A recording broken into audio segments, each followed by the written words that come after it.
목도하심으로 2024년 3월 13일 수요일 KWMI 새벽 기도회를 시작하겠습니다. 주의 성령이 내게 임하였으니 이는 가난한 자에게 복음을 전하게 하시려고 내게 기름을 부으시고 나를 보내사 포로된 자에게 자유를, 눈먼 자에게 다시 보게 함을 전파하며 눌린 자를 자유롭게 하고 주의 은혜의 해를 전파하게 하려 하심이라.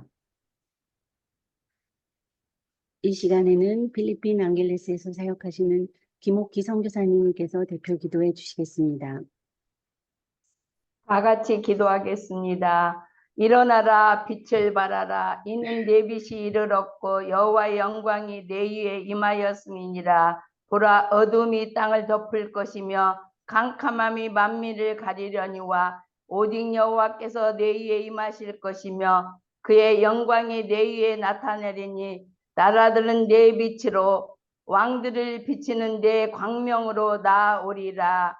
사랑과 은혜가 풍성하신 하나님 아버지, 지금 이 시간도 세계 곳곳에서 하나님 앞에 구별된 시간을 드리고자 모여서 신령과 진정으로 예배 드리오니 받아주시길 원합니다. 세계 곳곳에는 여러 가지 일들이 일어나고 있습니다. 이 모든 것들이 인간인 우리들의 욕심과 무자비한 개발과 절제하지 못한 편리함의 추구 때문임을 이 시간 고백하면서 회개하오니 용서하여 주옵소서. 지금도 여전히 병상에서 예배의 자리가 사무치게 그리워도 나오지 못하는 한우들을 찾아가셔서 피 묻은 주님의 손길로 어루만지사 치료하시고 나음을 입었도다 말씀 붙잡고 그렇게도 사모하는 예배 자리로 돌아올 수 있는 은혜를 베풀어 주시길 원합니다. 저희들은 복음의 빚진 자, 조국의 빚진 자입니다. 4월 10일 총선을 앞두고 온 맘 다해 기도하오니 선교자의 피가 흐르고 복음이 꽃피던 그리스도의 계절이 다시 돌아오는 우리 조국 대한민국이 되게 하옵소서. 이번에는 하나님 아버지를 경외하고 주님 앞에 양심의 소리를 들을 수 있는 자들이 뽑힐 수 있도록 기도하오니 꼭 그리 되게 하옵소서. 기도하는 한 사람, 기도하지 않는 한 민족보다 강하다 하였사오니 기도하는 그 한 사람이 KW 기도하는 한 사람 한 사람들이 되어서 우리 조국을 살리는 귀한 역사가 일어날 수 있도록 도와주시기를 원합니다. 새벽을 깨우는 300명의 기도의 용사들을 채워주옵소서. 아버지 하나님, 그렇게도 오랫동안 기도했는데 아직도 300용사가 채워지지 않았사오니 꼭 그렇게 될 줄을 믿습니다. 복음통일 한국, 선교 한국, 자유민주주의 조국이 되게 역사하여 주옵소서. 제3회 세계 선교사 대회를 위하여 기도합니다. 다음 세대들이 많이 참석하여 주님을 인격적으로 만나는 시간이 되게 하시고 준비하는 손길 위에 하나님의 공의가 흐르는 시간들로 채워주시기를 원합니다. 부산 애국어대학교를 성령님의 보호 안에 두시길 원합니다. 아버지 하나님, 그 모든 일들이 주님 안에서 이루어지시기를 원합니다. 오늘 말씀을 전하실 구대서 목사님에게 주님께서 성령으로 두루마리 입혀주시고 기념하고 들려주자는 말씀으로 우리에게 꼭 필요한 말씀이 전해지도록 성령님 붙잡아 주셔서 듣는 자나 전하는 자가 하나 되어 가슴판에 잘 박힌 십자가처럼 오늘 우리 말씀 가슴판에 그 말씀들이 새겨지게 하옵소서. 그래서 힘들 때마다 감사의 조건으로 그 말씀을 꺼내서 되새김질되는 귀한 말씀으로 선포되길 원합니다. 우리의 봇대가 되어주시는 예수님 이름으로 기도드리옵나이다. 아멘.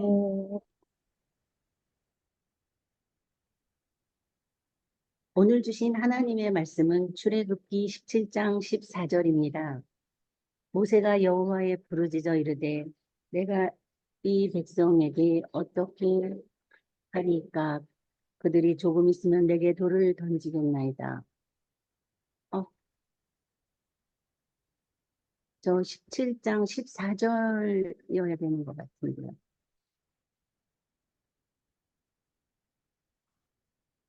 17장 14절이 있습니다. 여호와께서 모세에게 이르시되 이것은 책에 기록하여 기념하게 하고 여호수아의 귀에 외워 들리라. 내가 아말렉을 없이 하여 천하에서 기억도 못하게 하리라.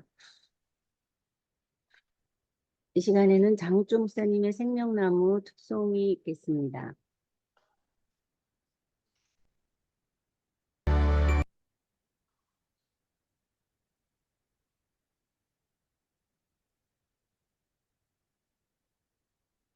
오늘 새벽 기도회를 위해 오신 구재서 목사님은 육군사관학교를 졸업하시고 육사생도 대장으로 육본 정책실장, 참모총장, 비서실장, 육군훈련소장을 역임하시고 현재 백석대학교 교수님으로 분직하고 계십니다. 오늘은 출애굽기 17장 14절의 말씀을 중심으로 기념하고 들려주자는 제목으로 오늘의 말씀을 전해주시겠습니다. 구재서 목사님께서 나오실 때 가능하시면 화면을 많이 켜주시고 경청해 주시면 감사하겠습니다. 구재서 목사님. 네, 감사합니다. 구재서 목사입니다. 잘 들리십니까? 네. 네, 감사합니다. 작년 10월 달에 이렇게 공식적으로 아침에 한번 뵙고, 네, 두 번째인 것 같습니다. 중간중간에 이제 새벽 기도에 들어와서 가끔 이제 간접적으로 뵙긴 했는데, 그동안에 이제 저는 변한 거는 그때는 장로였는데, 네, 지난달 말에 목사 안수를 받았습니다. 네, 너무 감사하고요. 네, 하나님께서 여기까지 인도하신 줄 믿고 감사를 드립니다. 여러분들 뵙게 돼서 너무 감사하고요. 화면 공유하겠습니다.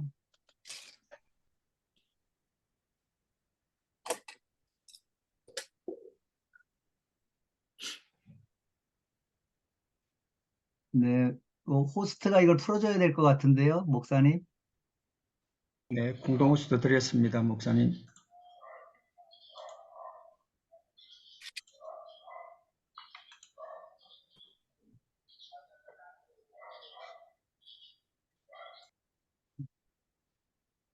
네, 화면 잘 보이시나요? 네, 네, 감사합니다. 뭐 지금 그 전 세계는 뭐 전쟁 중에 있는 것 같습니다. 영적인 전쟁도 있고 또 세상적인 전쟁도 있는데 어찌됐든 하나님께서 전쟁은 여호와께 속해 있다고 했는데 지금 뭐 잘 아시는 바와 같이 러시아가 우크라이나 침략한 게 2월 24일 날 2년 전이니까 만 2년이 지나고 3년째 접어들었습니다. 이렇게 오랫동안 그 전쟁이 지속되리라고는 그때 당시 아무도 생각을 못 했는데 어찌됐든 여기까지 왔습니다. 그리고 그 외에 중동 정세도 좀 불안한 것 같고요. 근데 사실은 알고 보면 역사는 전쟁의 역사였던 것 같습니다. 대한민국의 역사도 그렇고 전 세계 역사도 그런 것 같습니다. 오늘 본문은 출애굽기 17장 말씀인데 뭐 여러분들 너무나 잘 아시는 다 르비딤에서 있었던 전쟁 이야기입니다. 르비딤은 이제 그 시내산에서 하나님과 이스라엘 백성 언약 맺기 전에 출애굽 이후에 어떻게 보면 가장 마지막 언약 맺기 전에 최종 수경지가 르비딤이 아니었나 생각됩니다. 그래서 르비딤이 어떤 휴식처 이런 뜻인데 실제 그곳에서 이렇게 휴식하고 다음에 그 언약 준비를 하나님 만날 준비를 하고 이랬어야 되는데 르비딤에서는 그렇게 오래 머무르진 않았지만 그곳에서 한 두 가지 사건이 있었던 것이 17장에 기록이 되어 있습니다. 그 중에 이제 하나가 이제 르비딤에서 아멜렉과의 전쟁입니다. 이스라엘은 뭐 전혀 사실은 싸울 준비가 안 돼 있었죠. 네. 아마 군으로 보면 군인이라고 생각을 하면 이제 노예 생활 뭐 430년 하다가 출애굽한 지 2개월째 접어들었으니까 신병 훈련 정도 이제 막 마치거나 뭐 신병 훈련 정도 중간 정도 상태가 아닐까 싶습니다. 어찌됐든 뭐 무기 체계도 그렇고 뭐 전투를 할 수 있는 그런 준비가 전혀 안 돼 있었는데 당시에 굉장히 사막에서 이렇게 훈련이 잘 돼 있는 아말렉의 공격을 받았죠. 그것도 가장 취약한 부분, 가장 흠이 가장 약한 부분을 아말렉은 공격을 했습니다. 그래서 이제 르비딤에서 전투가 벌어졌죠. 결과는 뭐 여러분들 다 아시는 것처럼 오히려 약했던 이스라엘이 승리했습니다. 어떻게 승리를 했을까요? 이 르비딤 전투는 제가 생각하기에 우리 한국에서 있었던 한국 전쟁하고 굉장히 유사한 점이 많이 있는 것 같습니다. 당시에 북한에 비해서 저희가 전투력이 굉장히 사실은 약했기 때문에 그냥 전투력의 외형적인 모습으로 보면 당연히 북한이 승리를 하고 적화 통일을 하는 게 당연했을 겁니다. 그런데도 불구하고 또 우리 한국이 대한민국이 승리해서 오늘의 우리가 있지 않나 생각이 듭니다. 그래서 르비딤 전투를 통해서 하나님께서 어떻게 르비딤 전투를 바라보고 계시고 생각하고 계신지 그게 오늘 17장 14절에 잘 나타나 있습니다. 하나님께서 모세에게 이르시되 이 이것을 전쟁한 과정과 결과를 책에 기록하라는 거예요. 그리고 기념하라는 거예요. 그리고 여호수아의 귀에 애워서 들려주라는 거죠. 여호수아가 출애굽기 17장에서 처음 등장을 합니다. 현장에서 지휘를 한 현장 지휘관이라고 볼 수 있죠.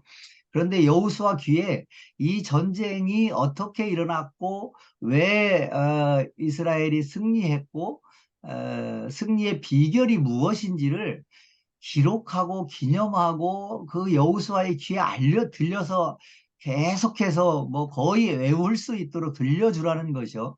그러면서 하나님께서 마지막에 하시는 말씀이 내가 아말렉을 없애버리겠다. 천하에서 기억도 하지 못하겠다. 출애굽 이후에 가나안 땅에 들어가기까지 굉장히 많은 전투와 그 이방 민족들의 이스라엘 공격이 있었는데 특별히 하나님은 아말렉을 미워하셨던 것 같습니다. 이 말씀을 보면 아말렉을 없애버리겠다. 천하에서 기억도 못하겠다. 이렇게 말씀하신 민족이 없었거든요. 그리고 16절에는 같이 읽지는 않았지만 16절에는 하나님께서 한 수 더 뜨십니다. 여호와께서 맹세하여 말씀하셨습니다. 맹세하여. 그러니까 굉장히 단호하게 말씀하셨는데 여호와가 아말렉과 더불어 대대로 싸우겠다. 그러니까 하나님께서 친히 아말렉을 대항하여 싸우겠다라고 말씀을 하신 겁니다. 그래서 도대체 어떤 사연이 있길래 하나님은 이토록 르비딤 전투를 특별하게 생각을 하셨고 그리고 르비딤 전투 후에는 아말렉을 그렇게 역사에서 없애버리겠다고 그리고 대대로 아마 아말렉이 진멸될 때까지 친히 대대로 싸우겠다라고 말씀하셨을까요? 네, 승리 요인이 이스라엘이 승리할 수 있었던 것은 어떤 뭐 여러 가지 요인이 있겠죠. 전투 현장에서 여호수아가 잘 싸웠을까요? 물론 뭐 그것도 한몫을 했을 것 같습니다. 그러나 반드시 그렇지는 않았던 것 같습니다. 그렇다면 이제 모세는 아론과 훌의 도움을 받아서 그 전투 현장이 잘 보이는 산 정상에서 이렇게 기도하고 있었습니다. 근데 이제 모세가 손을 들어서 기도하면 현장에서 이스라엘이 이기고 피곤해서 손을 내리면 아말렉이 승리하고 그런 장면을 보면서 모세는 아마도 내가 쉬지 말고 끊임없이 기도해야 되겠다. 그래야 승리할 수 있겠구나라고 생각을 하고 피곤한 팔을 아마 계속해서 들었을 겁니다. 그러나 인간적인 한계가 있었겠죠. 그래서 결국은 아론과 훌의 도움을 받아서 붙잡고 있는 지팡이에 의지해서 예수 그리스도의 전적으로 의지해서 정말 얼마나 간절히 기도했을까요? 피곤하고 기도를 소홀히 하면 백성이 죽어나가는 장면을 보면서 아마도 모세는 정말 목숨을 걸다시피 하고 아마 기도를 했을 겁니다. 그래서 그 결과 뭐 이렇게 승리를 하지 않았나. 그래서 이제 이 전투 후에 하나님께서 조금 전에 말씀하셨던 것처럼 천하에서 아말렉을 기억하지 못하도록 하겠다. 하나님이 직접 아말렉을 대항해서 싸우겠다라고 한 것은 어쩌면 다음 세대 리더인 여호수아에게 승리의 비결은 필드에 있을 수도 있지만 꼭 그것만은 아니야. 필드에서 잘 싸우는 것도 필요하지만 결국은 영적으로 기도하는 길만이 그 가장 어려운 전쟁에서 승리할 수 있는 비결이라는 것을 아마도 하나님은 말씀을 하고 싶었던 것 같습니다. 그래서 이제 하나님의 말씀대로 이스라엘의 역사 가운데 보면 사울로부터 뭐 다윗, 히스기야, 그 다음에 이제 남북 이스라엘, 유다가 다 멸망하고 난 다음에 페르시아 시대에 이르기까지 한 1000여 년에 걸쳐서 아말렉을 진멸하는 실제 역사의 현장이 펼쳐집니다. 사울이 이제 왕이 된 후에 하나님의 본격적인 테스트를 받는 장면이 아말렉과의 전쟁입니다. 다른 이방 민족과의 전쟁에서 승리하고 새롭게 왕으로서 자리매김을 해갔는데, 그러던 때 이제 하나님께서 사울에게 아말렉을 진멸하라는 명령을 내리죠. 사무엘상 15장 2절 3절에 보면 만군의 여호와께서 이같이 말씀하시기를 아말렉이 이스라엘에게 행한 일 곧 애굽에서 나올 때의 길에서 대적한 일로 내가 그들을 벌하노니 아말렉을 쳐서 그들의 모든 소유를 남기지 말고 진멸하되 남녀와 소아와 젖먹는 아이와 우양과 낙타와 나귀를 죽이라 명령하셨습니다. 출애굽기 17장에서 있었던 그 아말렉과의 르비딤 전투, 그걸 생각하셔서 기억하시고 아말렉이 이스라엘에게 행한 일, 곧 애굽에서 나올 때 길에서 대적한 일로 하나님께서 아말렉을 벌하겠다. 그래서 아말렉을 치되 남기지 말고 완전히 진멸하라. 이렇게 사울에게 특별 명령을 내렸는데 그럼에도 불구하고 사울은 뭐 진기하고 좋고 상태가 좋은 것은 남겨두고 좀 허접하고 뭐 이렇게 보이는 것들만 진멸을 하죠. 하나님 말씀에 철저하게 순종하지 못했던 겁니다. 그리고 나서 하나님께서 사무엘상 15장 11절 바로 뒤에 이어서 사울을 왕 세운 것을 후회하셨다라고 말씀하셨습니다. 그리고 나서 이제 사울은 남은 왕의 대부분의 생애를 결국은 다윗을 쫓고 다윗을 죽이려고 하는 악한 영에 사로잡혀서 그 일에 자기의 정열을 다 쏟아붓다가 비참하게 죽은 것을 저희들은 기억하고 있습니다. 다윗도 아말렉과의 싸움이 있었습니다. 블레셋 시글락에 있을 때에 사울의 핍박을 피해서 그곳에 피신해 있을 때에 아말렉과의 싸움이 사무엘상 27장, 사무엘상 30장에 기록되어 있습니다. 다윗과 그의 사람들이 아말렉 사람을 침노하였으니 다윗이 그 땅을 쳐서 남녀를 살려두지 아니하고 진멸했다라고 기록되어 있습니다. 30장에는 다윗이 새벽부터 이튿날 저물 때까지 아말렉을 쳤다. 그리고 피한 사람이 아말렉은 피한 사람이 없었더라. 그들이 약탈했던 것을 모두 다윗이 도로 찾아왔다라고 기록하고 있습니다. 다윗이 온전하게 뭐 왕으로서 군사 지휘관으로서 정상적인 상태에서의 싸움이 아니고 블레셋 시글락에 잠시 피신해 있는 상황에서 그런 상황임에도 아말렉과의 싸움은 아말렉을 완전히 진멸하라는 하나님의 말씀이 다윗의 가슴에 있었던 것 같습니다. 그래서 아말렉과의 싸움에 진심으로 최선을 다해서 임했던 것 같습니다.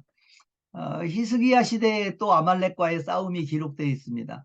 역대상 4장 42절 43절에 보면 시므온 자손 중에 500명이 세일사드로 가서 피신하여 살아남은 아말렉 사람을 치고 오늘까지 거기에 거주하고 있더라. 네, 아마 세일산에 피신했던 아말렉의 일부가 있었던 것 같습니다. 그런데 그곳을 시몬 자손 500명이 공격해서 아말렉 사람들을 쳐 죽이고 그리고 이제 거기에 거주했다라는 내용이 나옵니다. 세월이 많이 흘러서 르비딤 전투가 있었던 출애굽기 17장으로부터 대략 한 1000여 년이 흘렀습니다. 페르시아 제국 때 BC 5세기경이니까 한 1000년 정도가 흘렀죠. 그때 아말렉족이 다시 등장하는 것을 우리는 에스더를 통해서 알 수 있습니다. 에스더 3장 1절에 보면 아하수에로 왕이 아각 사람 함무다다의 아들 하만의 지위를 높이 올렸다.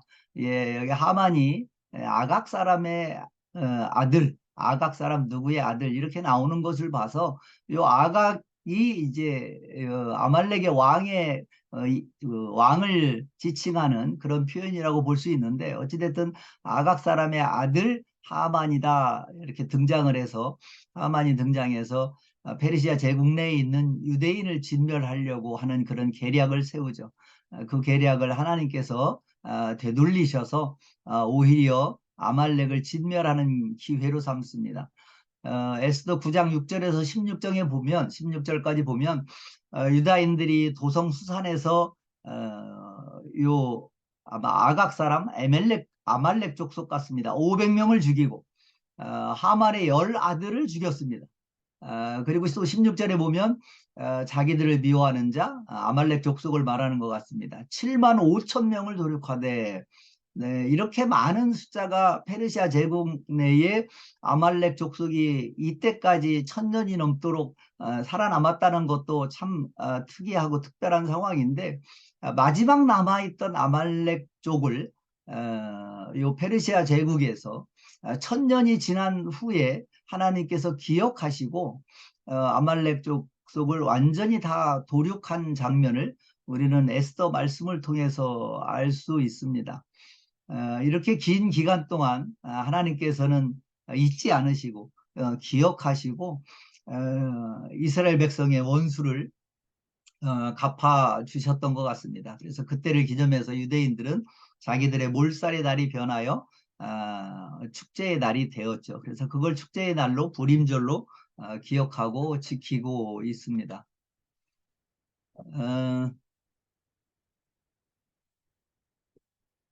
아까 말씀드렸다시피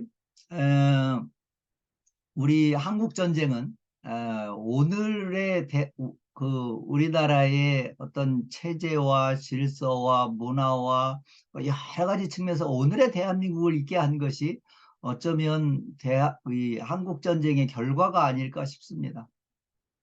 르비딤에서의 아말렉과의 전쟁과 비슷하게 전개가 됐던 것 같습니다.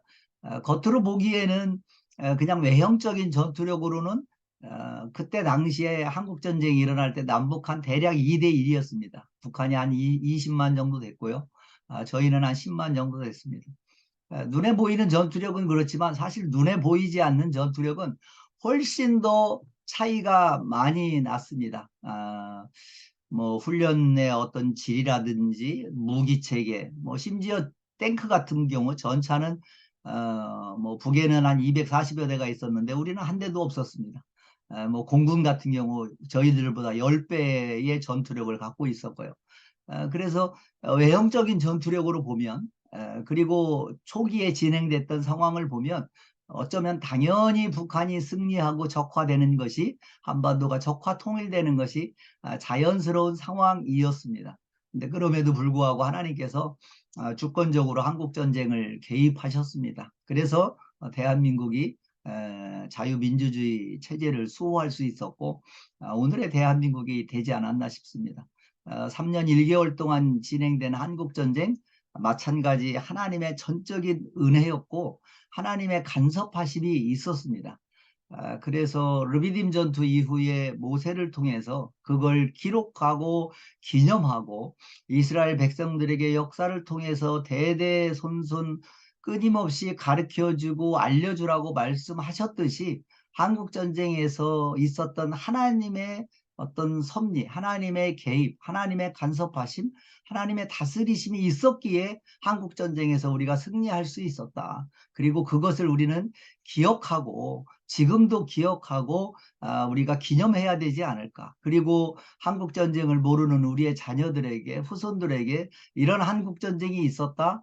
이런 한국 전쟁에서 하나님의 절대적인 주권으로, 하나님의 도우심으로 우리가 승리할 수 있었다. 그래서 오늘의 대한민국이 있다라고 우리의 자녀들에게 우리는 끊임없이 가르쳐 줘야 되는 것이 하나님께서 이 시대 우리에게 말씀하고 계신 것이 아닐까라는 생각이 지금의 한반도 상황과 뭐 여러 가지 국내 정치적인 상황을 봤을 때 하나님이 우리에게 원하시는 것이 아닐까라는 생각이 듭니다. 이제 정전 70주년이 작년 7월 27일이 정전 70주년이었습니다. 올해는 이제 71주년이 됐네요. 네. 70주년은 성경에서 굉장히 특별한 의미가 있지 않습니까? 바벨론 제국의 수명이 70년이고, 바벨론 포로로 잡혀가서 있었던 그 기간이 70년이고, 이스라엘 땅의 안식의 70년이고, 뭐 교육의 70년, 여러 가지 의미가 있는데, 이제 정전 70주년을 지난 우리 한반도 상황, 이제는 북한 김일성으로부터 김정은에게 이어지는 3대 독재 정권이 종말을 맞이할 때가 되지 않았나. 하나님의 섭리가, 특별한 섭리가 또 대한민국의 역사 가운데 임할 때가 되지 않았나라는 생각이 들어서 또 요즘에 부쩍 이 문제를 놓고 저희들은 기도하고 있습니다. 또 북한 지하교인들의 울부짖음을 하나님 들어주옵소서 이렇게 기도하고 있습니다. 네, 한국전쟁에 임했던 하나님의 간섭하심, 하나님의 섭리하심을 간단하게 몇 가지만 좀 알아보도록 하겠습니다. 네, 한국전쟁이 잘 알다시피 1950년 6월 25일 날 일어났죠. 대한민국 정부를 세운 지 한 2년여 만에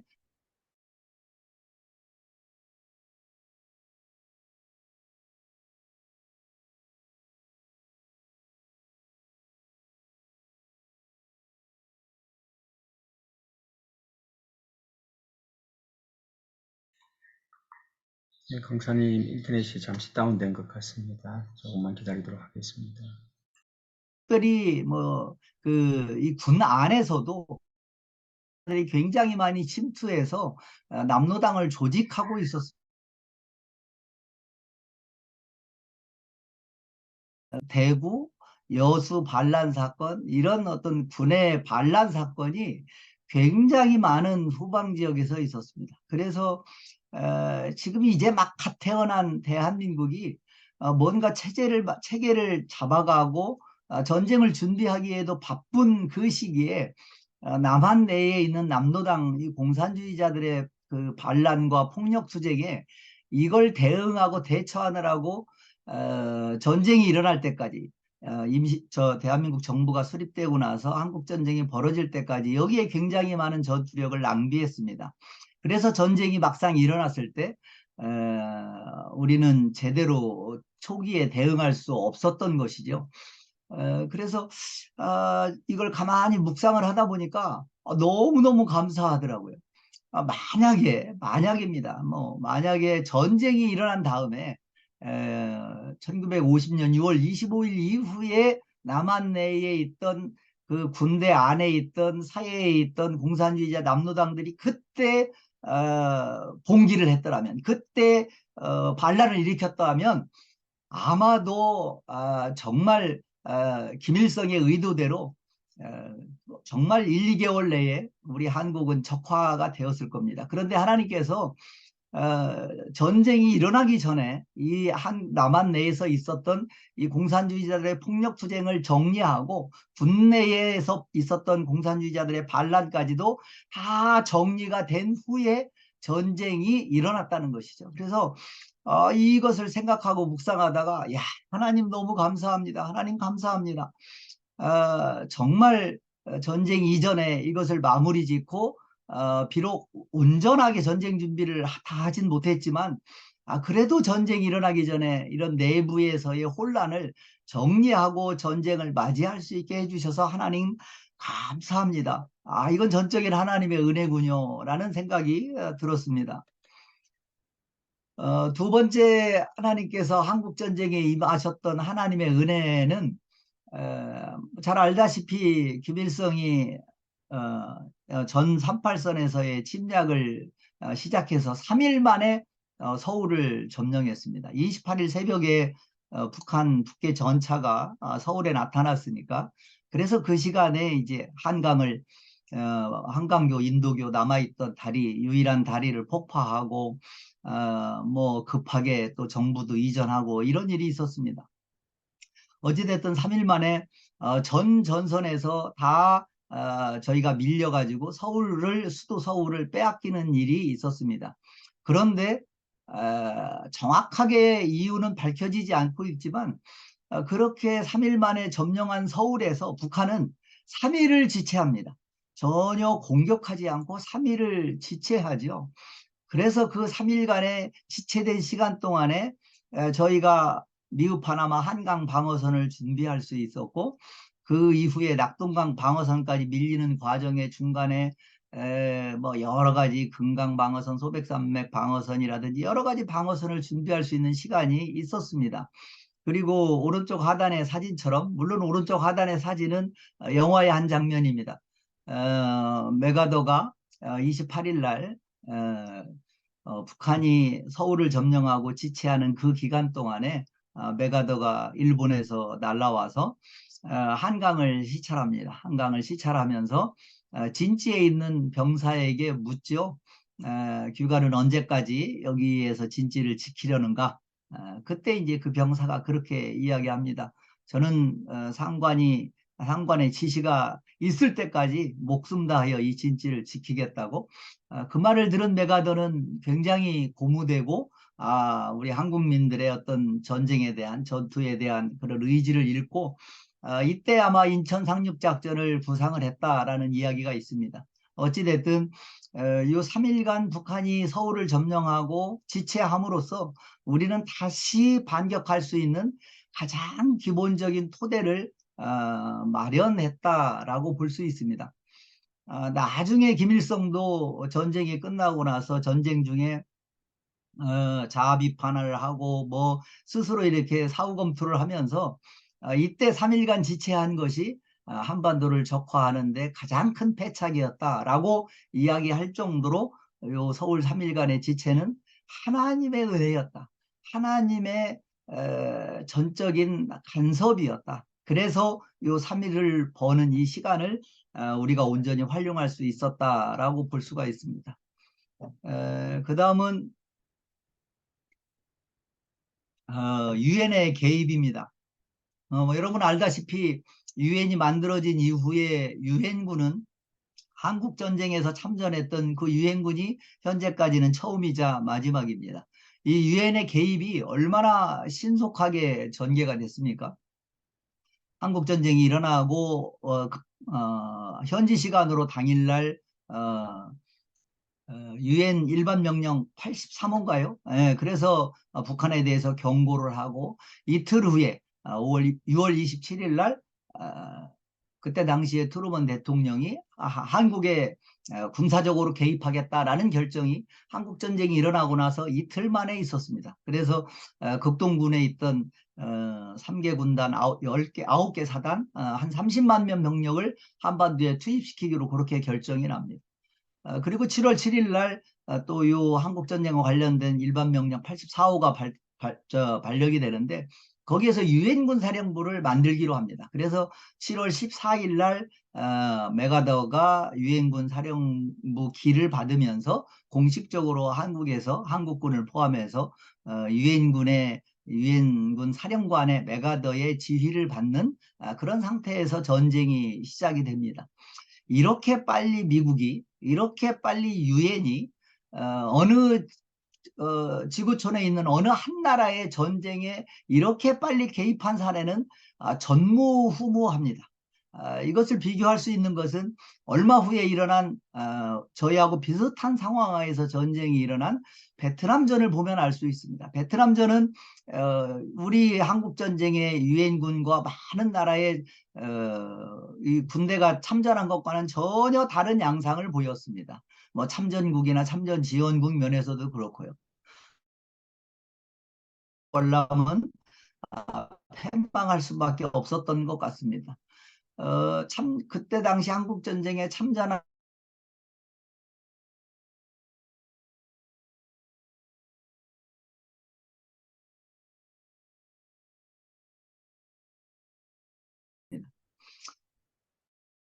세계대전이 끝나고 유엔에 등록된 나라 꽤 나라가 안 됐습니다. 그러니까 한국 전쟁이 일어났을 때 요 유엔이 개입하고 한국에 이 참전하고 또 여러 가지 물자를 지원하고 이렇게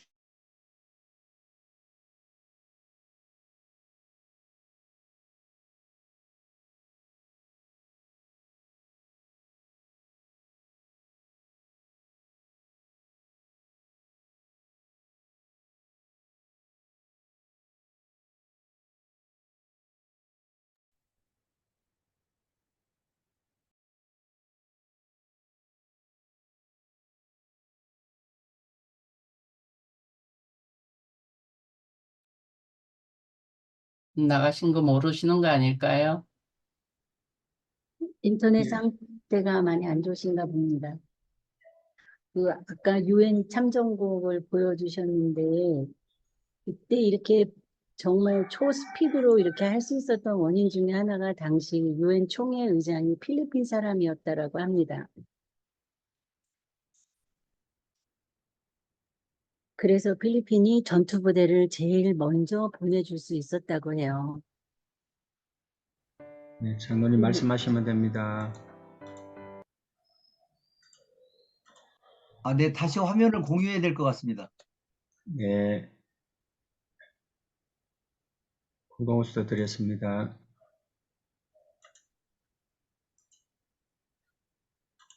네.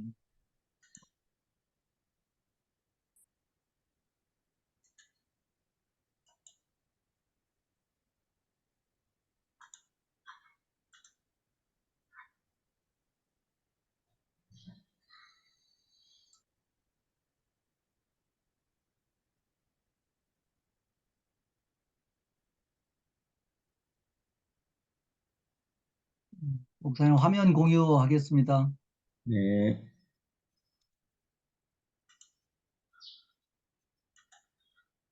네, 공유됐습니까? 네, 네.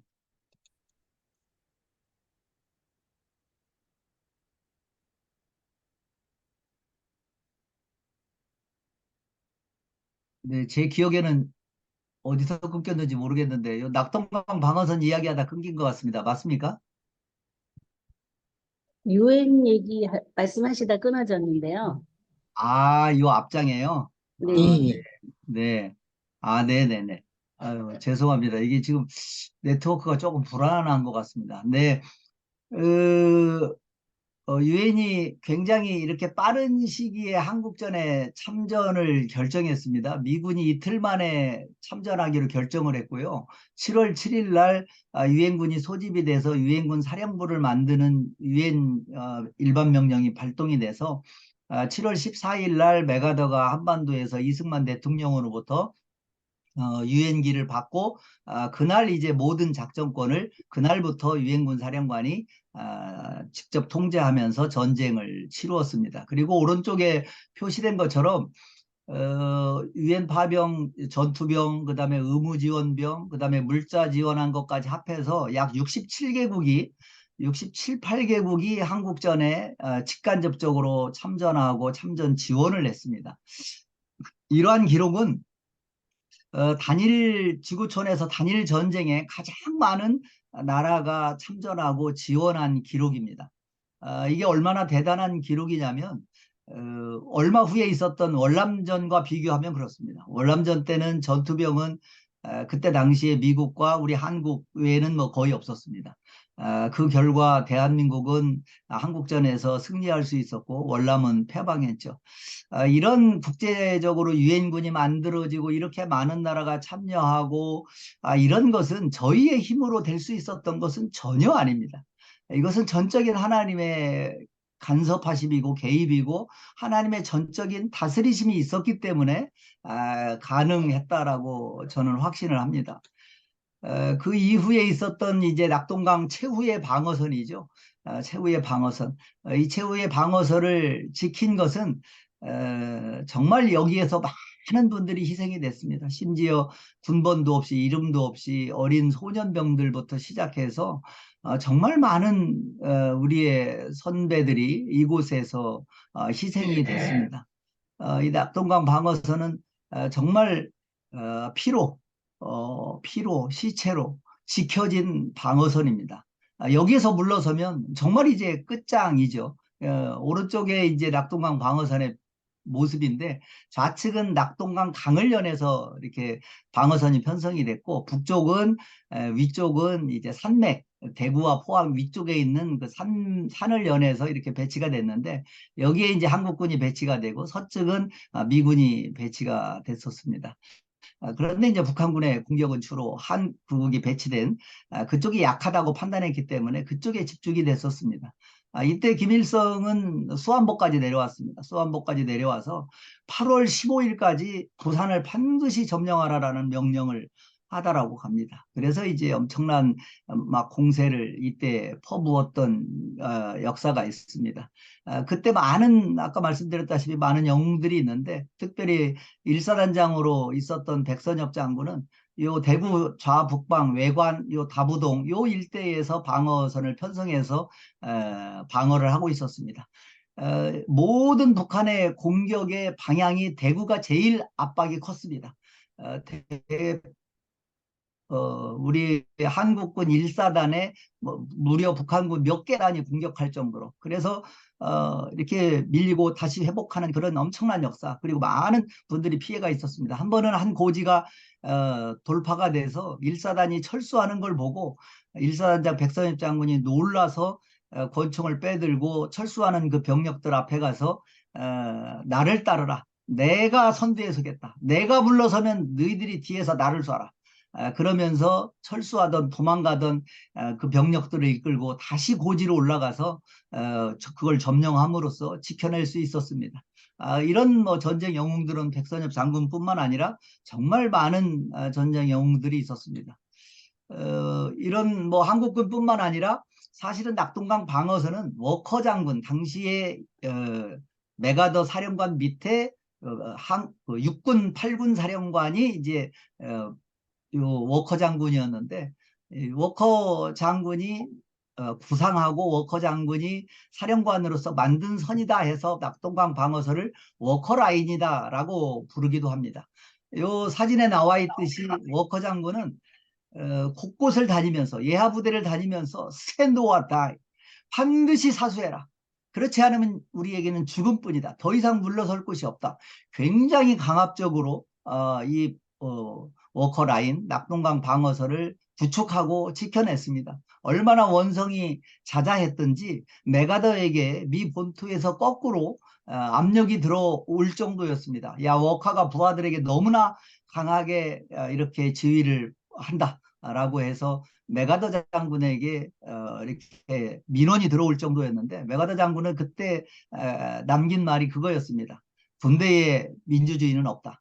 전쟁하는 중에 민주주의는 없다라고 이렇게 워커 장군을 이렇게 엄호하고 보호를 했던 기억이 있습니다. 어찌됐든 이 워커 장군이 정말 목숨 다해서 지켜낸 선이 낙동강 방어선입니다. 낙동강 방어선을 지켜내고 워커 장군은 안타깝게도 그해 12월 달에 교통사고로 창동 일대에서 현장에서 죽습니다. 아들도 워커 데이비도 한국전쟁에 참전하고 있었는데 아들에게 훈장을 전달하고 오는 중에 그런 교통사고로 안타깝게 죽고 말죠. 네, 그런 일이 있었습니다. 그래서 지금 워커 일도 이 워커 장군을 기념해서 그렇게 이름이 붙여졌습니다. 인천 상륙작전은 정말 하나님의 은혜였습니다. 이것은 그때 당시에 미 합참과 미 육군 그다음에 많은 해공군에서 메가더 사령관에게 인천 상륙작전은 불가하다. 도저히 성공할 가능성이 없다. 성공할 확률은 5,000분의 1이다라고 이야기를 했습니다. 그런데 메가더 사령관은 기도하는 장군이었지 않습니까? 오히려 그렇게 불가능하다고 생각하는 것들이 이 인천 상륙작전을 성공할 수 있는, 기습적으로 성공할 수 있는 요인이다라고 해서 미 합참을 끈질기게 설득하고 한국에 날라온 미 육군 참모총장 합참 관계자들을 붙들고 설득을 거듭해서 결국은 인천 상륙작전을 성공시켰습니다. 인천 상륙작전의 성공으로 완전히 전세는 한꺼번에 완전히 역전이 됐죠. 그래서 인천 상륙작전이 없었다면 이렇게 초기에 전세를 전환시킨다는 것은 거의 불가능에 가까운 일이었습니다. 정말 인천 상륙작전은 하나님이 간섭하시고 하나님이 메가더 사령관을 통해서 개입했던 그런 작전이라고 생각이 됩니다. 물론 이런 인천 상륙작전에는 메가더의 공만이 있는 건 아니죠. 수많은 부대가 희생이 됐습니다. 그 중에서 순수하게 엑스레이 작전이라고 해서 메가더가 특별히 인천 지역에 대해서 우리 한국군에게 한국군만으로 편성된 첩보부대를 편성해서 구체적인 어디에 진지가, 북한 진지가 있고 무기가 있는지를 파악하라고 해서 첩보부대를 만들었습니다. 자원하는 사람으로만, 한국군으로만 1개 소대의 첩보부대를 만들어서 인천에 투입을 시켰습니다. 인천 앞바다가 잘 내다보이는 영흥도라는 섬에 1개 소대를 엑스레이 작전을 위해서 투입을 했는데 이 사람들이 완전히 민간인으로, 그다음에 피난민으로 뭐 이렇게 가장을 해서 그런 정보 임무 수행을 잘했습니다. 그런데 인천 상륙작전을 하기 하루 전날 이런 첩보들이 북괴군에게 입수를 하면서 북괴군이 영흥도를 수색작전을 합니다. 그래서 굉장히 소대 전체가 다 몰살될 위기에 처했었는데 좌측에 사진에 있는 것처럼 임병래 중위, 홍시욱 하사가 결단을 합니다.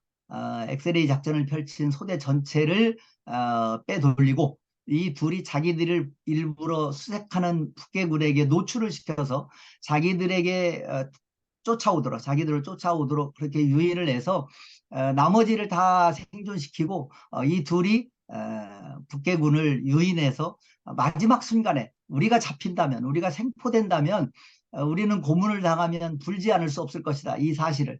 그래서 결국은 이 둘은 극단적인 선택을 함으로써 영흥도에서 그렇게 장렬하게 전사를 했던 일이 있었습니다. 그래서 그게 배경이 돼서 오른쪽 포스터처럼 인천 상륙작전이라는 영화가 이 엑스레이 작전을 배경으로 해서 만들어진 영화였습니다. 이제 그것뿐만이 아닙니다. 이제 아까 말씀드렸던 미 8군 사령관 워커 장군이 갑자기 1950년 12월에 사망을 하면서 그 후임으로 온 사람이 오른쪽 사진의 리츠웨이 장군입니다. 리츠웨이 장군은 정말 대단한 사람이었습니다. 사진을 잘 보시면 오른쪽 사진입니다. 여러분들이 보시기에 왼쪽 가슴에 수류탄이 보일 겁니다. 미 8군 사령관이 자기의 가슴에 달고 다닐 정도로 항제 전장 의식이 투철했던 군인이었습니다.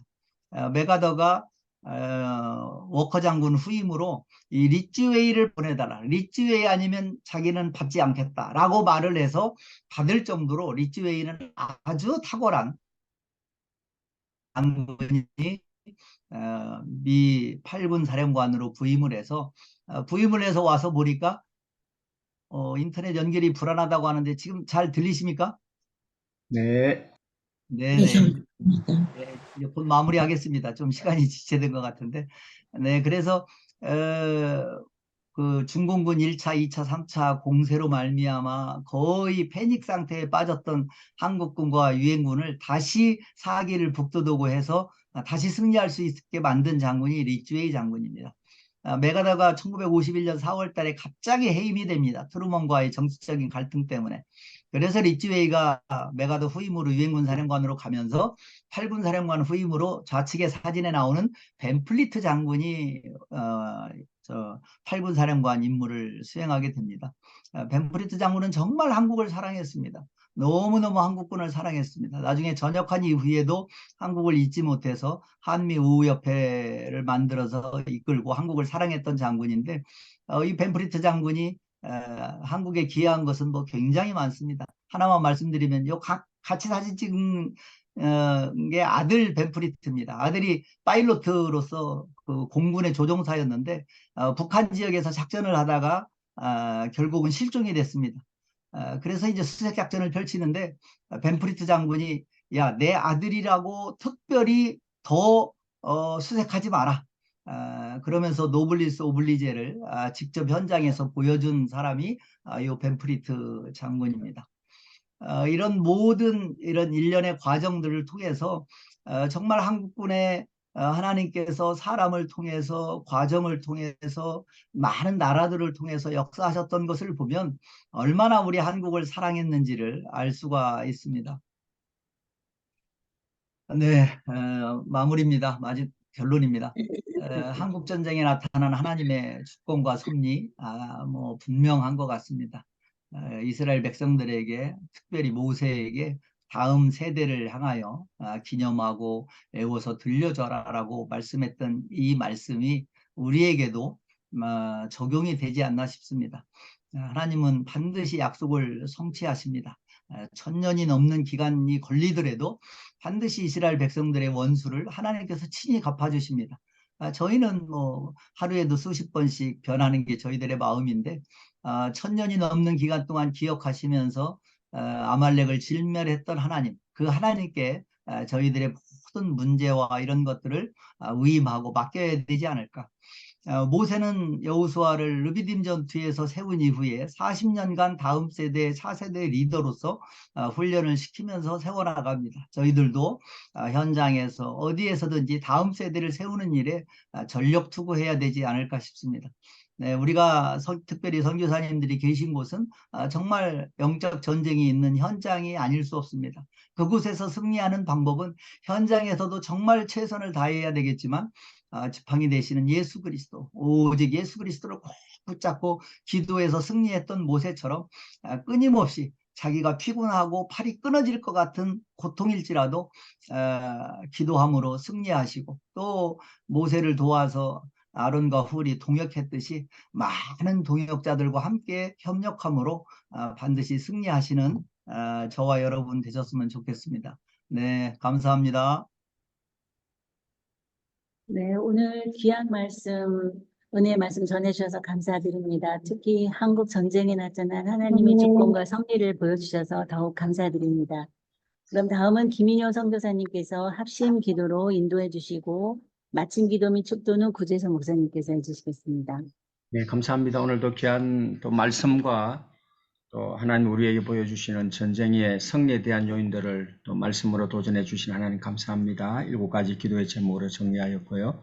주신 말씀 기억하며 우리가 기도하고, 특별히 오늘은 나라와 민족을 위하여서 4월 10일 날 이루어질 총선에 하나님의 도우심과 하나님의 귀한 하나님을 두려워하는 사람들이 또 좋은 지도자로 뽑힐 수 있도록 또 고통 가운데 있는 우리 선교사님들을 위해서 함께 중보합니다. 다 같이 끝까지 기도에 참여해 주시고요. 마이크 켜시고 주님 부르며 기도록 합니다. 주여, 감사합니다. 대한민국 역사 가운데 개입하여 주시고 말씀해 주시고 말씀하시고 이제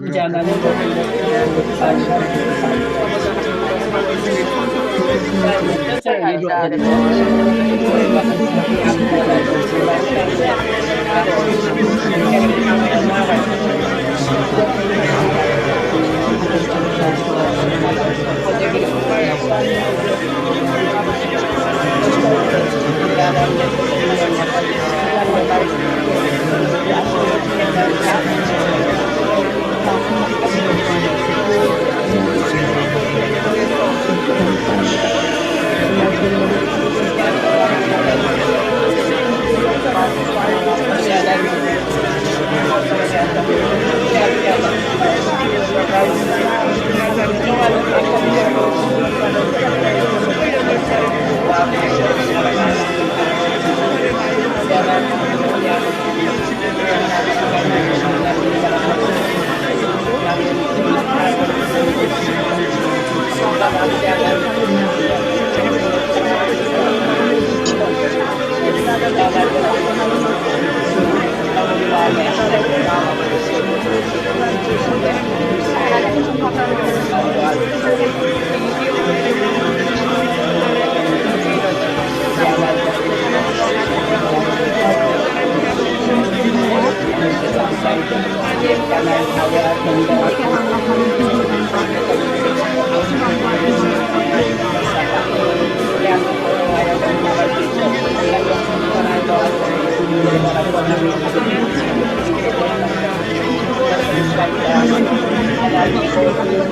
마침 기도 및 축도는 구재서 목사님께서 해주시겠습니다. 할렐루야. 살아계신 아버지 하나님 감사합니다. 이스라엘의 원수였던 아멜렉을 1000년이 넘는 기간 동안 하나님께서 기억하시고 원수를 갚아주신 하나님, 하나님의 능력, 하나님의 신실하심, 저희들을 향하신 하나님의 놀라운 사랑, 하나님 찬양합니다. 하나님 감사합니다. 이런 능력 많으신 하나님께서 저희들의 모든 기도를 들어 응답하여 주신 줄 믿고 믿음으로 감사를 드립니다. 하나님 함께하여 주옵소서.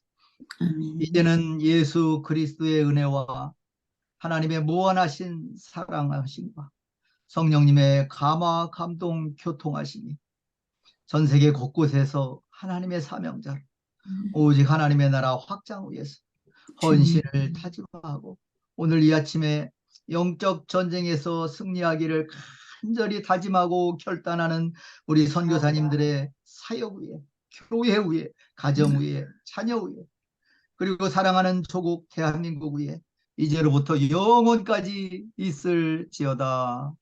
아멘. 아멘. 저희 KWMI 부총무 섬김위로 섬기고 계시는 전소피아 선교사님께서 광고해 주시겠습니다. 네, 안녕하세요. 오늘 또 귀한 말씀으로 도전해 주신 구재수 목사님, 네, 너무나도 감사드립니다. 순서 맡아서 소개해 주신 여러 선교사님들께도 감사드립니다. 네, 광고 후에 2부 대담 바로 이어지도록 하겠습니다. 내일은 주성철 네, 목사님께서 말씀으로 섬겨 주십니다. 아직도 새벽 기대를 모르시는 주의 선교사님들께 많이 알려주시고 여러분이 속해 있는 카톡방에, 단톡방에다가 광고 올려주시면 감사하겠습니다. 우리 좋은 강사님들 계시면 임원들이나 김인여 선교사님께 꼭 연락 부탁드립니다. 24시 중보 기도방에 올려진 기도 제목, 개인 기도, 자기가 속해 있는 국가에 살아가고 있는 국가의 기도 제목 여러분들이 업데이트 하셔서 총무님께 알려주시면 감사하겠습니다. 네, 해커 차단을 위해서 선교사님들 입장하실 때 한글 이름으로 입장해 달라고 계속 부탁을 드리고 있는데도 계속 영어 이름으로 이상한 이름으로 들어오시는 분들 계십니다. 네, 꼭 기억해 주시면 감사하겠습니다. 네, 우리 해커 차단 위해서 저희가 해커 방지를 위해서 가끔 이렇게 단체 엄석을 할 때도 있고요. 대기실을 사용할 때도 있습니다. 이해해 주시면 감사하겠습니다. 새벽기도 시간에 특성 원하시는 분들, 선교사님들을 또 이제 현지 교회 영상이나 선교사님들 개인의 특송 영상 만들어서 김인여 선교사님께 미리 보내주시면 감사하겠습니다. 네, 오늘 3월 13일 24시 중보기도의 담당자입니다. 여기 명단에 없는 분들도 언제든지 들어오셔서 기도하시면 되겠습니다. 그리고 많은 참여 부탁드립니다. 네, 내일은 주성철 목사님, 금요일은 유창무 선교사님 말씀 전하십니다. 위에서 기대해 주십시오. 네, 여기 광고 헤세드 회복 리더십 학교 광고 나와 있습니다. 참고해 주시고요. 우리 단톡방에 올려져 있죠? 네, 이상입니다. 감사합니다. 오늘도 승리하십시오. 네, 수고하셨습니다. 2부 대담은 신미연 선교사님께서 해주시겠습니다. 네, 2부